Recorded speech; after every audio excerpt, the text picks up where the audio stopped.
Hi parents, and welcome back to Tips from Your Kindergarten Teacher. And today we're going to be talking about fine motor skills. So these are the skills that your student uses when they write or draw or button or zip or tear. All those muscles in their fingers, the things that allow them to grasp, grab, and really be able to get a hold of those muscles in their hands and put them to use for writing and drawing and all those things that I just mentioned. So today I'm going to give you a few simple ideas, things you can grab from around your house. I found lots of things around my home. I didn't even think I would find that many. And it only took me about maybe 20 minutes with me and my daughter to just go quickly grab some items and put them into little containers. So the first thing I'm gonna show you is tweezers or clothespin. That's the thing you're gonna need. Also just their fingers, okay? So like they don't have to use these things if you don't have them, but these should be things you may have around your house or easily can be bought maybe a Dollar Tree. So I do have a couple of different pairs of tweezers here. I suggest that you are working on these with your student and not just leaving them with them because, you know, we're not gonna learn how to pluck out our eyebrows today.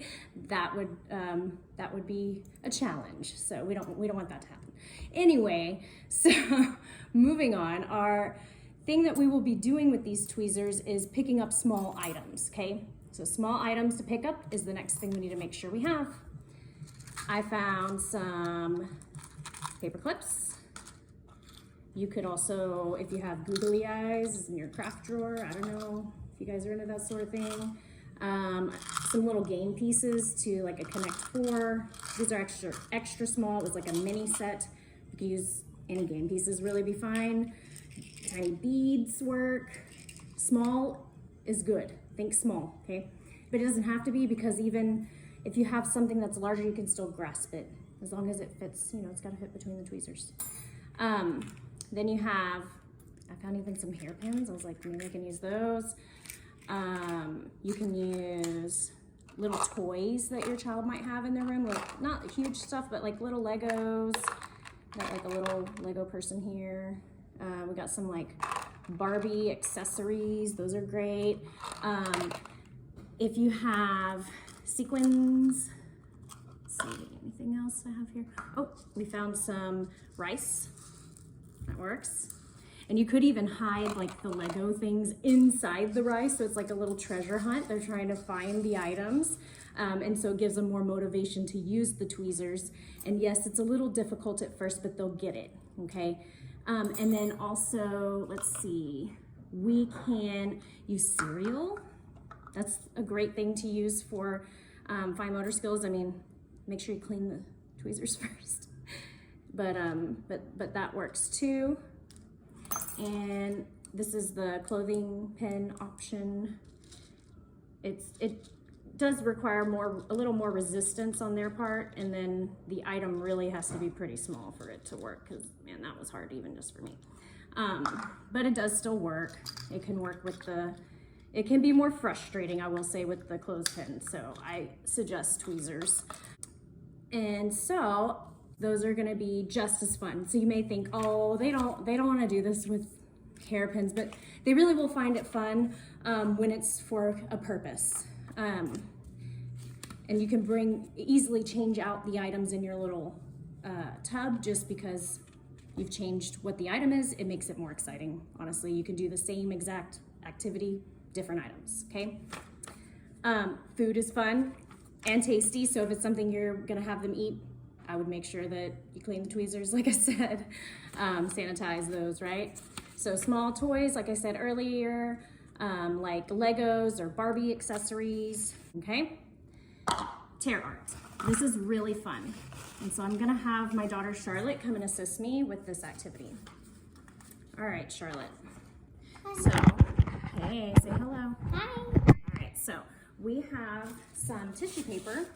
And so, real simple, you can use tissue paper, you can use recycled paper, something you were gonna put in recycling, anything pretty much. And what you're gonna do is your child's going to just, you know, like a ketchup packet, they just tear and they tear another piece and just tear little pieces And then tell them to roll it up into a little ball. Okay, so little teeny, that's probably fine. Yep, there you go. Roll it up into a little ball. And then even having them open a glue bottle like this is so good for them. Okay, I know a lot of people just use glue sticks. That's fine too. But this is really good for them to be able to open the glue bottle themselves, close it tight. It's got like the texture here around so they can grip it. And then, so you can show them how, you could even write, if they're having trouble making their own name, you could write it on the paper already with a marker. And then all they do is trace it with the glue. So let's make a C for Charlotte. And you don't have to do their name. You can do sight words, you can do numbers, you can do pictures, anything really. But they're having to use those fine motors to put that on. They could use the tweezers to put it on there with the glue, and that keeps them from getting glue all over their fingers. But if you want them to just use their fingers, that's fine too. So show Charlotte, she's putting it on. Okay, good job. You put the next one on. See, it's kind of hard, huh? Yes. But that's good. That makes her work her fingers and her muscles, okay? Sounds like some fun. This is like a birthday gift somebody we gave to, and so I'm like, okay. But you also have to put your fingers very close, like this. You have to stay close to the end. That's right. And so and you can't just do this. That's not good. Right. You have to get it closer to the end, which is more so how they're going to be using a pencil as well. So when they're holding their pencil, they're not going to hold it way up here. It won't work, right? So if they try to do that with the tweezers, it won't work. So it's helping them with pencil grip too. Thank you, Charlotte. Great job. So let's see. Put that one on there too. Okay. So another thing I wanted to show you guys. Oh, we did like pretend it was a bowl of spaghetti, and you could like put small items inside the yarn and just, and they can like grab out of there. It's kind of fun if you call it worms or something around Halloween. I don't know. Just and like use the tweezers like that. They could use the tweezers to put it from one bowl to the other. Yes. Okay. Also, I want to show you real quick. This might make you cringe, but this is what we also do when teaching pencil grip. Sorry, but I broke it, right? But this is actually better, okay? Smaller is better. That's gonna force them to use the very end of the crayon instead of if they're trying to use it like this, right?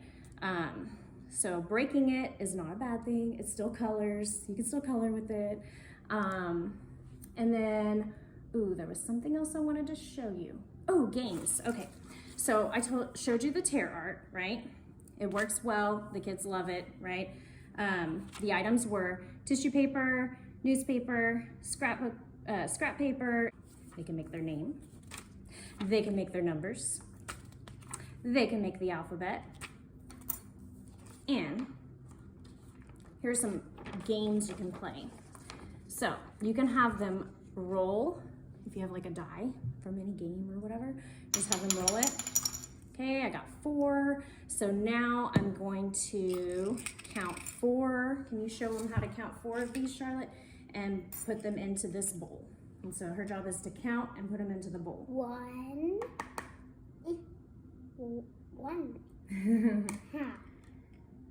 Here, try these. These are better because I think they're farther apart from each other. Those are better. Yeah. But they're also sharper. We can build them easily just by scraping them on some 3, sandpaper. 4. And so then you could also have them record the number. So once they count 4, then I could say, okay, Charlotte, now write the number 4 on here, okay? So now she can, and I have a dry erase marker with like a laminated piece of paper, okay? So that's one way. If your child is ready, you could go ahead and do 2 dice, and they would have to roll both and count how many altogether. Thank you, Charlotte. Okay, and then you can also do a language arts version where you're having them read a sight word or a name and count the syllables and then grab that many for the syllables. So, Charlotte, can you give an example of if my word is cat? Can you count the syllables? Say cat. Clap it. Cat. Good job, 1 syllable. So how many are you gonna put in? 1. Good job. 1. Nice. And so when she puts it in, she could go cat and just put 1 in. What about your name? clap your name first. Charlotte. Good job. 2 syllables. Nice. So that means put 2 in. Like that. And when she does it, I'll tell her start over because I want you to say Charlotte so that you hear those syllables. Charlotte. So you can put them back in the jar, saying it again. Charlotte. And so if we did elephant, what would that sound like? Elephant. Has 3 syllables. So, and we're putting all those syllables, the sounds, the rhythm to the word.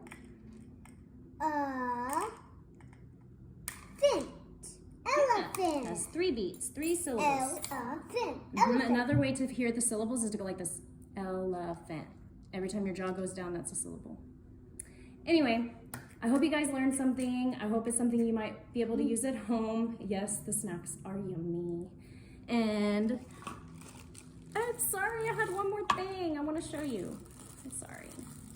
But you might like it. So look in here. This is an empty cinnamon sugar container. We make a lot of cinnamon bread here. And you can give them toothpicks and they have to drop them in. And as they get good at that, you can make it harder by doing, I think maybe cotton swabs would work, possibly, Q-tips. And they have to put it in there. It's kind of fun. You can have them try to do it from farther away.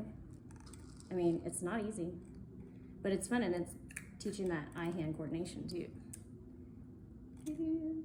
Anyway, enjoy. Hope you guys have a great day and thanks for joining us on Tips from Your Kinder Teacher and Charlotte.